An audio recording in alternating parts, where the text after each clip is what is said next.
Social media நான் வந்து இதனால தான் பசங்க அப்படி ஆயிட்டாங்கன்னு நான் சொல்லவே மாட்டேன். அது வந்து பொட்டென்ஷியலான திங் அதில் நிறைய இருக்குது. எப்படி சொல்கிறது, அதை ப்ராப்பராக யூஸ் பண்ணலை அப்படின்னு வேணால் சொல்லலாம். ப்ராப்பராக யூஸ் பண்ணல, கொடுக்கலாம், தப்பு இல்லை. சோஷியல் மீடியா ஒன்றும் தப்பு இல்லை. பசங்களுக்கு ஒரு 1 hour யூஸ், ஒரு 1 hour 2 hours யூஸ் பண்ண கொடுக்கலாம். பட் அதை அப்படியே விட்டுட்டு போனால் தான் தப்பு. முன்னாடி மாதிரி இல்லையே, சொசைட்டி மொத்தமாக சேஞ்ச் ஆகிடுச்சு. அப்போ அதோட இது இருக்குது, இன்ஃப்ளூயன்ஸ் இருக்குது. நார்மலி அது மட்டும் இல்லாமல் அவங்க இருக்கிற சிச்சுவேஷன் கூட இப்போ அப்படி தான் இருக்குது.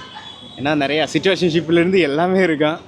ஸோ அவங்க கூட டிப்ரெஷனில் தான் இருக்கும். அது மட்டும் இல்லாமல் வர ப்ரெஷரு இருக்கிறதுக்கு வாய்ப்பு இருக்குது. சோஷியல் மீடியா வந்ததுக்கான காரணம் வந்து பார்த்திங்கன்னா, ஜஸ்ட்டு நம்ம வந்து க்ரோ அப் ஆகிறோம், அடுத்த ஜென்ரேஷன் வளர்ந்து வர்றது அப்படின்றதுக்காக தான் வந்து இந்த சோஷியல் மீடியா வந்துச்சு. பட் ஆனால் அதை வந்து ப்ராப்பராக யூஸ் பண்ணுறவங்களும் இருக்காங்க, தவறான முறையில் யூஸ் பண்ணுறவங்களும் இருக்காங்க இல்லையா. அதை வந்து கரெக்டாக கைட் பண்ணணும். அதுக்கு டோட்டலாக ரெஸ்பான்சிபிலிட்டிஸ் வந்து பேரண்ட்ஸ் தான், ஓகேங்களா. ஸோ பேரண்ட்ஸ் வந்து அதை வந்து ரெஸ்பான்சிபிலிட்டிஸாக எடுத்து பார்த்தாங்க அப்படின்னாக்கா அந்த மாதிரி ஒரு ப்ராப்ளம் வராதே.